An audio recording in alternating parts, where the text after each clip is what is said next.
If you were just to say, my name is Nastran, for example, can you say it in your normal accent? My name is Nastran. And now say it in the Texan accent? My name is Nastran. Can you see that there's a pulling back? There's a bit of pulling back there? So I guess it's using different parts of the tongue. Yes, it's the timing and sequence of the different parts of the tongue. Kathy and I have come from far away. Yeah, far away.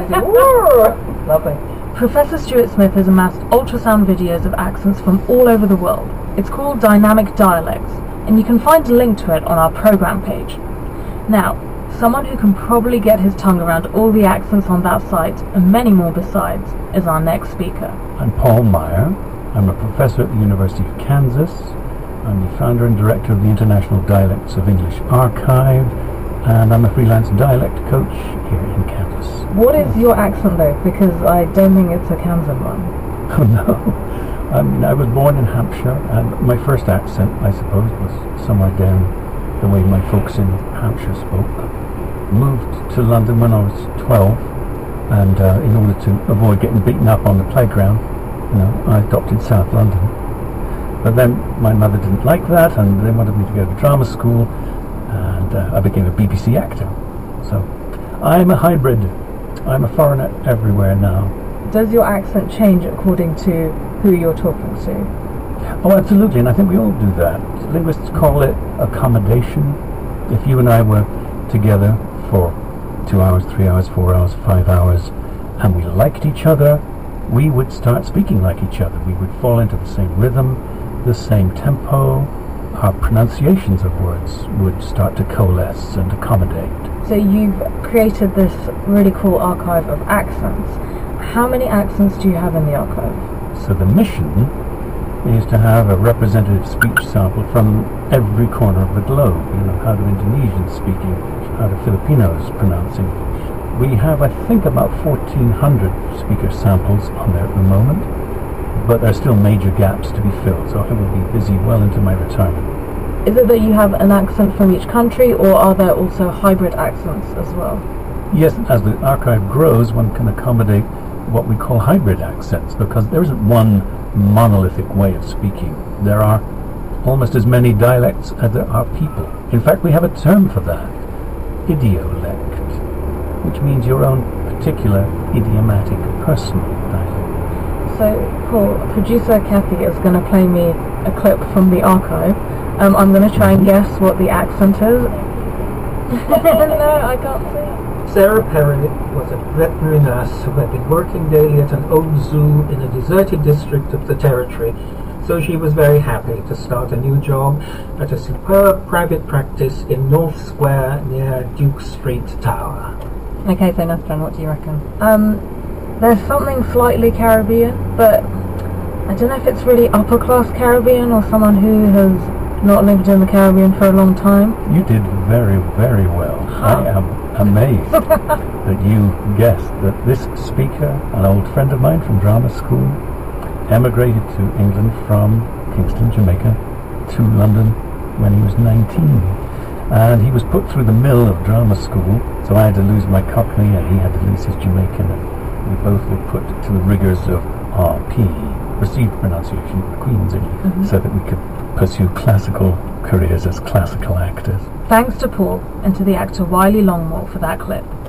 Okay, listeners, now it's your turn for an accent quiz.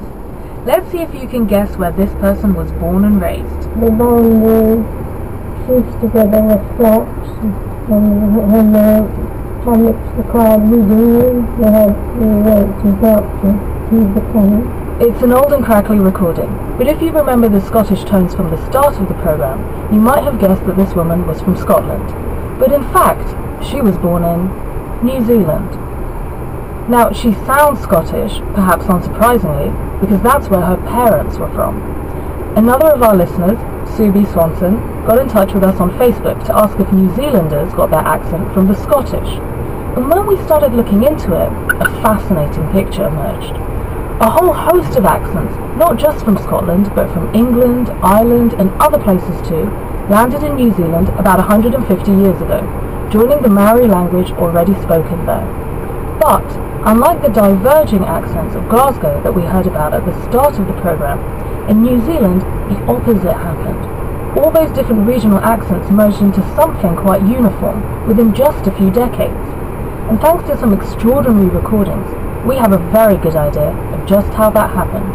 They are a remarkable set of recordings, and they were made by a mobile recording unit that drove around New Zealand. So they actively sought out the older people to talk about their early lives. So they're recording in the 1940s people that were born in the 1850s, 1860s. Jen Hay is a professor of linguistics at the University of Canterbury in New Zealand.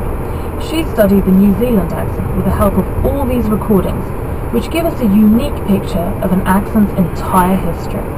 So of course this recording event was kind of remarkable for the time, right? So there's a large park outside your house, and then through your window come these microphones of a kind that you've never seen before, and it's all recorded onto acetate disc.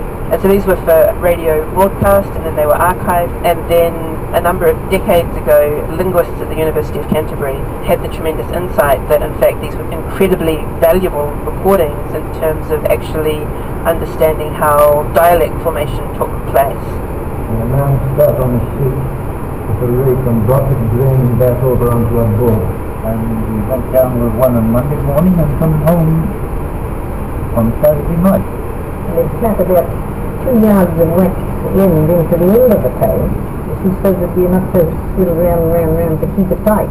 The beginnings of organised settlement into New Zealand by English speakers was in the 1840s, 1850s. We had people coming from different parts of England, and then from Scotland and from Ireland and a variety of other places, and they all arrived here in New Zealand all speaking different dialects. And then over really essentially a generation or two, you hear a coherent dialect emerging. So through the process of interacting with each other, sounds are settled upon, the speakers start sounding similar to each other, and it all happens pretty quickly from this crazy melting pot of all kinds of different accents. The New Zealand accent is now fairly homogeneous throughout the country, but there's one clear regional accent. And to go back to listener Sue's question, this accent does owe a lot to Scottish. In the south of New Zealand there's a recognisable accent of Southland English, and in that area there was greater immigration from Scotland. So they currently still have an R in words like work and nurse. So what happened was they had a higher rate of that R in general, and it started to go away in Southland just as it did everywhere in New Zealand. But at a certain point, the trajectory in which the R was going away actually reversed, and that R became a symbol of Southland identity or pride, and can be clearly traced historically to the Scottish roots. Thanks to Professor Jen Hay, proving once again that it's all about the R. Now, before we end, I want to go back to Amanda and tell her about some of the things we found. Hi.